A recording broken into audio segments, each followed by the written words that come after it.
जरूरी नहीं जो सास अपने समय में सहे वही उसकी बहू भी सहे। मीनल बहू, तुमने सुबह से कुछ खाया भी या नहीं? बड़ी कमजोर लग रही हो, इंदु देवी जी ने कहा। मीनल ने कहा, हाँ माँ जी, बहुत कमजोरी लग रही है। आज किसी काम में मन नहीं लग रहा।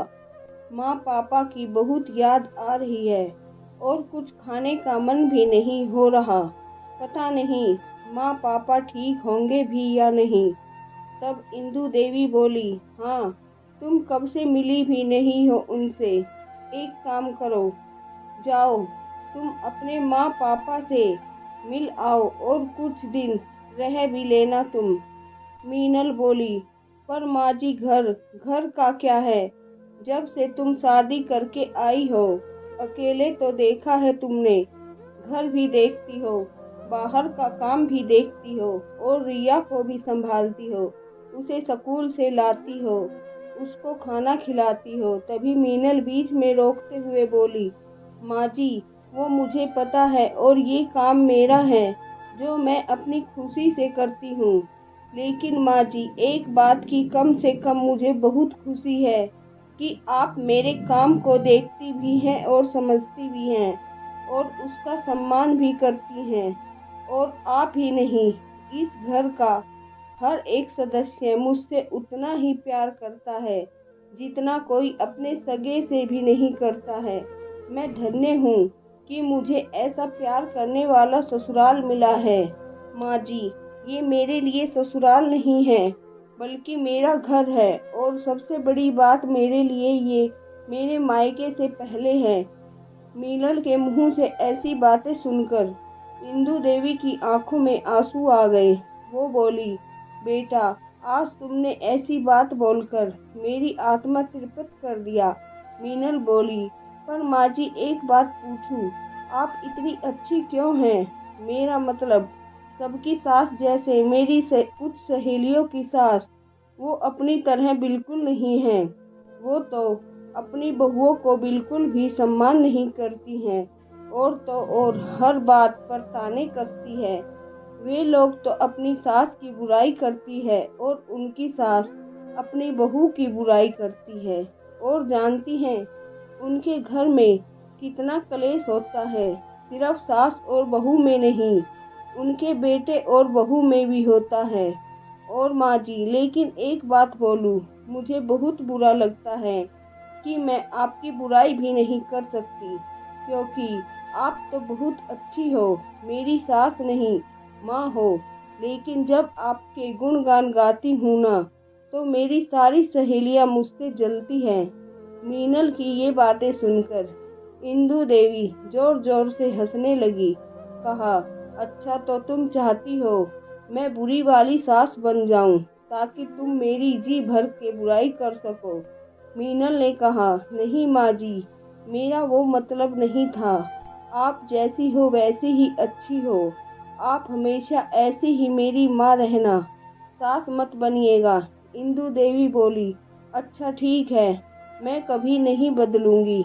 लेकिन क्या तुम जानना चाहती हो कि मैं ऐसी क्यों हूँ? मीनल ने हाँ में सर हिलाया।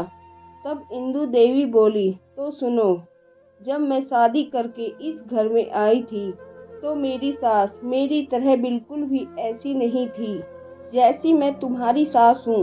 वो तुम्हारी सहेलियों की सास जैसी थी। और बताते बताते अपने अतीत में पहुंच गई। जब इंदु देवी की शादी के दूसरे दिन की बात है, मैं देर तक सो रही थी। तभी इंदु देवी की सास रेखा देवी बोली, ओ महारानी, उठ इंदु, जल्दी उठ, कब से सोई पड़ी है? सूरज सर पर चढ़ आया है और तेरी सुबह नहीं हुई। तभी इंदु देवी, नहीं, सोने दो ना। उसके बाद रेखा देवी का पारा और भी ऊपर चढ़ जाता है और उन्होंने इंदु देवी के ऊपर पानी से भरी बाल्टी उड़ेल दी। इंदु देवी सच पका के कौन है बोलकर उठती है। रेखा देवी बोली, मैं तेरी सास।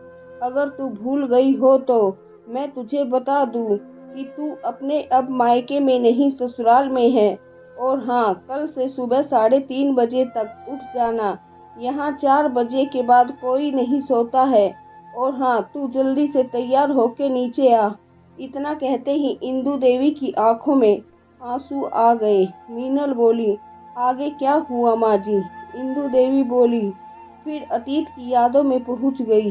जब मैं नीचे गई, मुझसे आरती गवाई गई और मैंने गाई, बहुत तारीफ हुई, सबने की, पर मेरी सास को छोड़कर। वो बोली, ठीक ठाक है, पर बहुत अच्छा नहीं कहेंगे। फिर मुझे पहले कुछ मीठा और उसके बाद पूरा खाना बनाने को कहा गया। मैं हैरान थी कि दूसरे ही दिन किचन की जिम्मेदारी संभालने को दे दी। मैंने फिर भी बनाया, मगर फिर भी मेरी सास ने उसमें भी कमी निकाली। धीरे धीरे ये रोज का हाल हो गया। मैं जो भी करती उसमें मेरी सास को बुरा लगता। मुझे अच्छा नहीं लगता था कि मेरी सास मेरे काम में खुश नहीं है। अब तो हर बात पर डांटना शुरू कर देती थी। जीना दुश्वार हो गया था मेरा।